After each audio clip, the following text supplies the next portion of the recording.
Hi, it's Yael from Arts Ed Collaborative, and I'm here to unpack some of the things that I just did with you during our remote creative learning session. I wanted to start with the environment. So I welcomed you with some music, and that was a way of you knowing right away that something was going on. This was for you, you're in the right place. This is also creative learning, so nice to start with some music as well. And then in terms of the physical space, I have a space in the house where, I'm kind of actually in a corner. And so I know that no one in the family is going to kind of walk behind me or have any kind of distraction like that. I like that there's some fabric here. I also have some nature. You have my flip chart paper, so you know I'm ready for you. I'm ready to receive. So I'm going to open up the presentation that I shared with you and point out a couple of things there.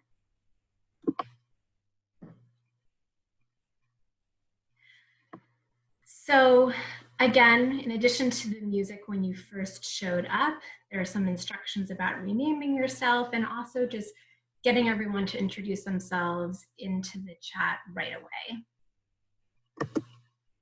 And we made stuff right away. There was also an option, so student choice came into the picture, knowing that we were going to have arts educators of different disciplines, wanted to have something visual art based and something more performance based. And also really important to underscore that remote learning doesn't always mean that we have to use technology. So nice to kind of grab paper and also to do things with our bodies as a way of expressing our thoughts and our feelings. All right, so there was this timer, and there are all sorts of timers that you can find. This is another opportunity to ask the young people that you're working with, have them send you things that they like and that they think are fun.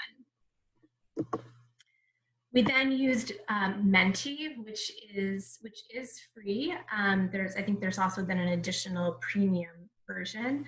It's a fun way of creating word clouds and helping to visualize what a group of learners is thinking relatively quickly, wanting to use different modes, not knowing what will work with one person versus another.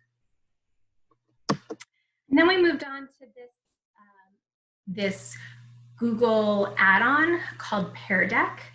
And this is a great way to create interactive slides. And the way that I used it with you today, it was teacher driven, so that if you were following along on your phone or on the same device that you're watching the presentation on, the pacing was controlled by me, so that I knew that everyone was following along and that we were all doing the same thing at the same time. But you can also set it so that it's student paced, so that you can kind of send out a slide deck to the people in your program, and they can go through it at their own pace. And you as the educator, you can see all of the student responses as they're coming in. So you have those two different pacings. And in the slide deck that we'll share with you, there's a tutorial if you're interested in learning more about that. But it's a great way to make your slide decks interactive, and it's also a way to get student feedback and input, both synchronously while you're teaching in the moment, as well as asynchronously if there's something that you're working on over a period of time. That's what those were. And so currently you're watching a video of me, and this is another way of sharing information with your students.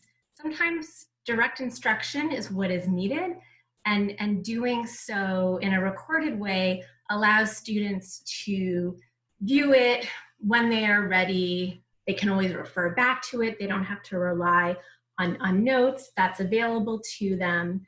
I'm currently doing this recording using Zoom, but you can also do that through Google Meets. And then there are 3 other video recording platforms that educators are using a lot these days. And I'm going to share a link to a tutorial that will kind of go through what are all of those options, and you can kind of figure out which makes sense for you. What are you most comfortable with? All right, and here's the final. This is the sneak peek. This is something we haven't done yet, but we're about to do breakout groups.